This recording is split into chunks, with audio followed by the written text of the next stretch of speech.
Hi guys, welcome to another episode of Ponda with Sherry, and I hope you're well. I hope you're well. I'm also well. So my name is Cheryl Magini. I'm a journalist and a life coach, and today I want to share something on there's this conversation that I had yesterday on TV 47 on if your child's mental health matters.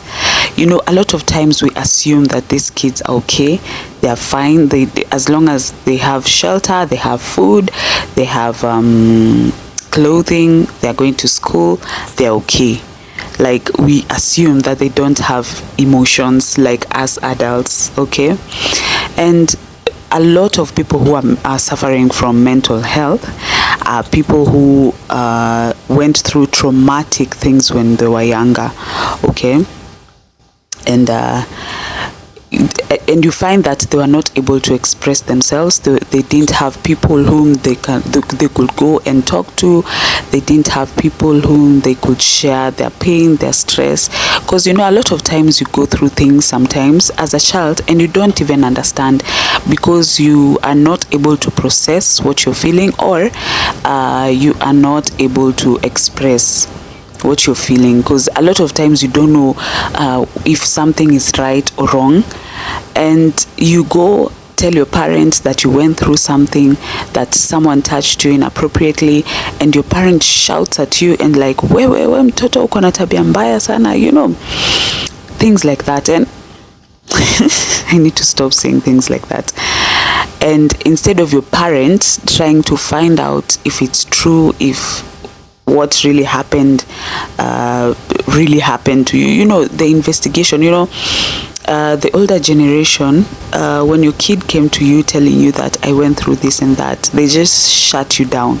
Like, whatever you're feeling or whatever you say, you don't know what you're saying, or you don't know what you're feeling. They invalidate your feelings. And now you find that you grow, you become so depressed. At times you don't even remember what happened to you, and especially when you grow up.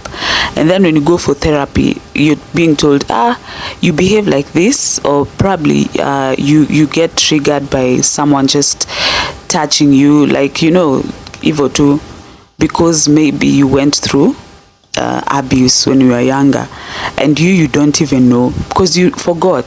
You know, our brain has a way of forgetting things that hurt us, so that we're able to cope with life. So yeah, you find that a lot of the things that we struggle with, depression, ADHD, autism, yeah, so you find that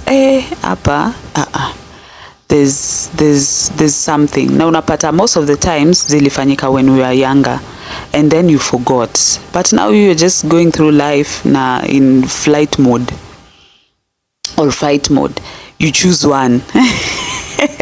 Mi najua mi nilienda fight mode, not flight mode. Because I'm usually ready. Yeah, ready. Yes. So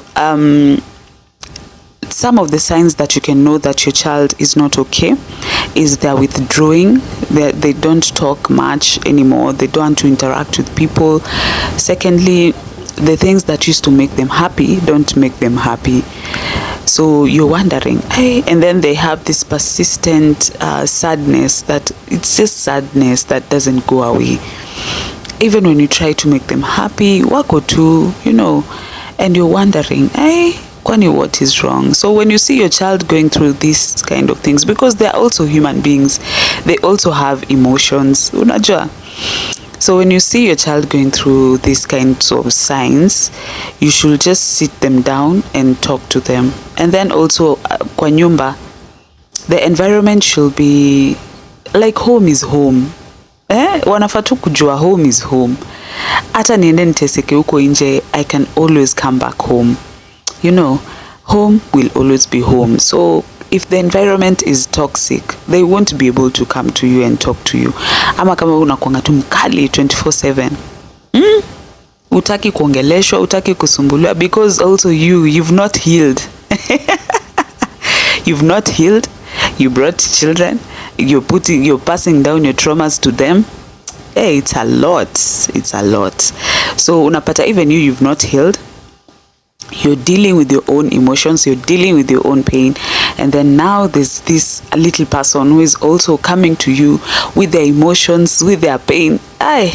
The easiest thing to do ni kumwambia toka hapa, usinisumbue, niko na maneno mingi, si unakula, si unasoma, si unavaa, what more? Yeah, but no, you should listen to your kids. I knew yesterday we were talking, and there was a thin line between yani ile kudekeza mtoto sana, and just striking that balance of not kumdekeza and at the same time being a good parent, being able to listen to them, being able to listen to their pain, being able to be close to them and know what pains them. Yeah, so yeah, I found that conversation was so interesting. And the thin line is sometimes you can baby your child too much that they don't develop resilience. And in life there'll always be ups and downs, okay?